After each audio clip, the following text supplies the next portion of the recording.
What a year. The president finally learned how to deal with China under the advice of Yu Maozhun, or Miles Yu, who was from China. Then the empire struck back. I definitely don't mean the massive election fraud or the system-wide cover-up afterwards. Now with the possibly lab-produced virus still hanging around us, and more than a month after the election, at the time of the production of this video, the outcome is still unclear. We students of history often say that the hardest thing to do is to wake up a complacent population. All human civilizations have thus far gone down precisely this way. Are we going to be the next? With everybody dancing out there, we know whose answer is yes and whose answer is no. The overwhelming dominant voice from the establishments is that this is the time. We should abandon what the founding fathers have done and end this American experiment right here and right now. The most critical members of the establishments holding this view are undoubtedly the justices of the U.S. Supreme Court. As the lower courts refused to hear the cases on an emergency basis on merit, the Supreme Court became the last resort for legally or peacefully redressing the grievances caused by fraud. Since the Supreme Court refused to act, the rule of law was no longer available. This systemic acquiescence of election fraud, which essentially negates the most basic sense of democracy in its denial to hear we the people in the form of 19 states as the plaintiffs, constitutes probably the first failure of the Constitution.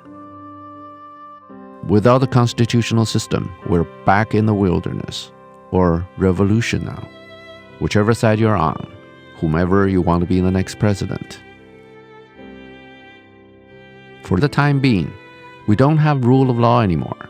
We'll lose democracy if the fraud issue is not addressed. So, what do we have left in this world? Is there anything else worth fighting for? Worth dying for? As a student of art history, I have always respected the heroes who go against the trend. On this, one may reasonably argue that Abraham Lincoln went with the trend, not against it, because the slavery problem was clearly unavoidable then.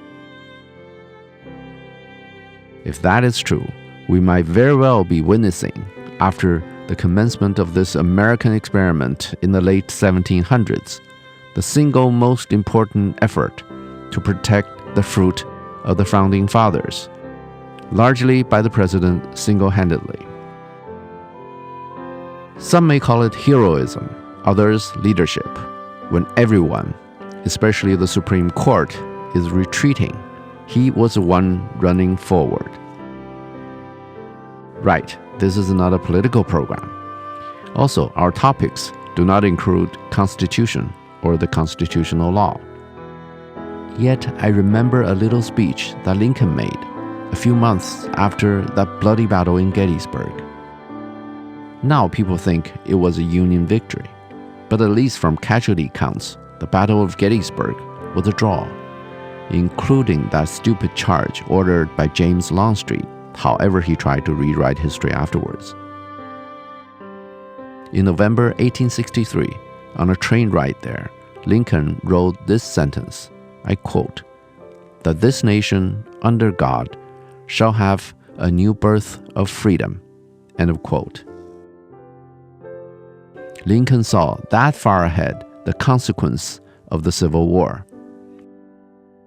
And boy, what a new birth we had. After Lincoln's death, even with a corrupt political system, almost as bad as that today. First, economically, and then artistically, America became the unquestioned capital of the world. Now, with Europe essentially in a stoop, a stalemate, and a stagnation, its leaders urgently want America to do the same. They're quite willing to have China, one of the handful of communist and totalitarian dictatorships remaining in the world, to call the shots for everyone.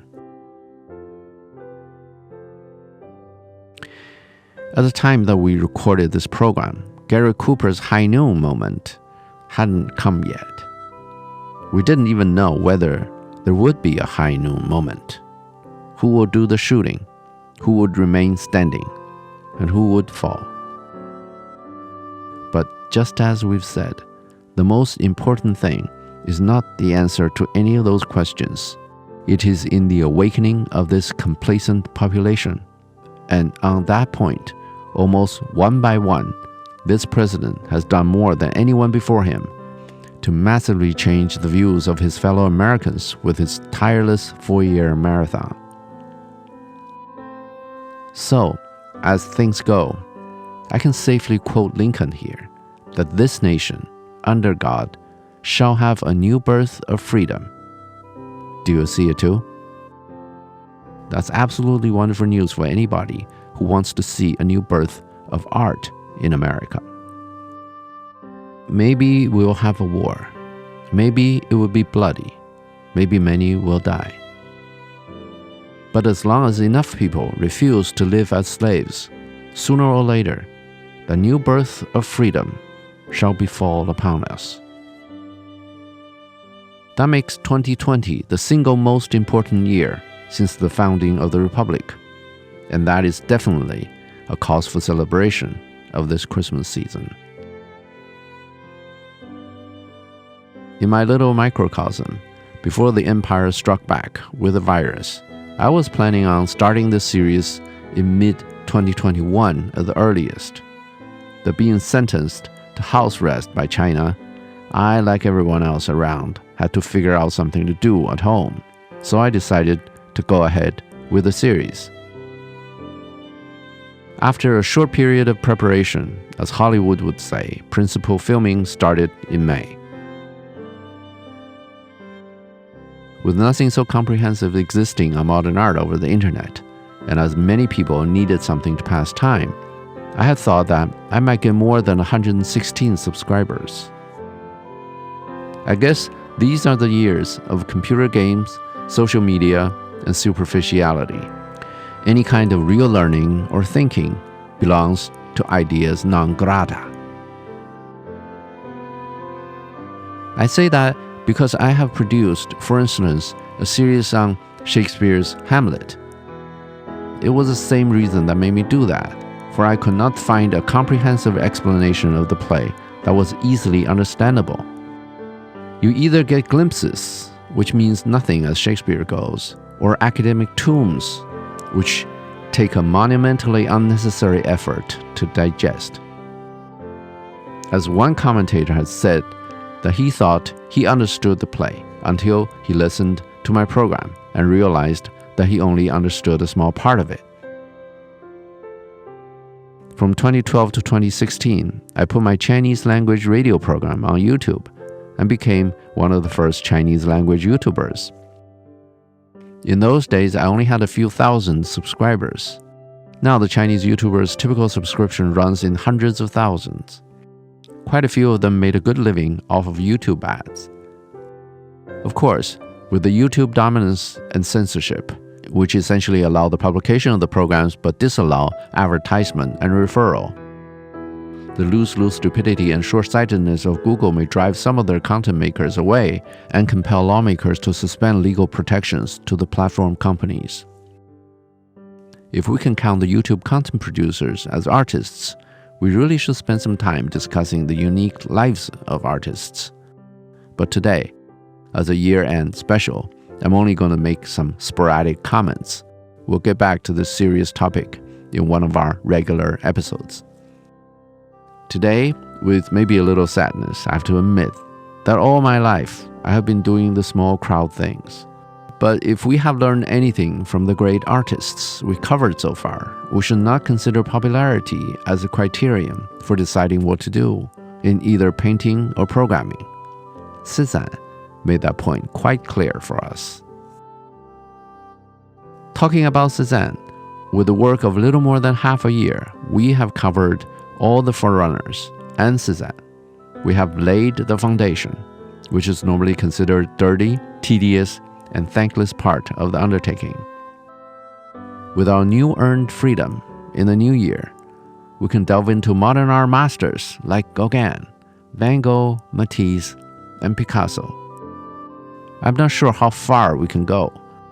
The only thing I know at this point is that it'll be fun, especially to those curious minds.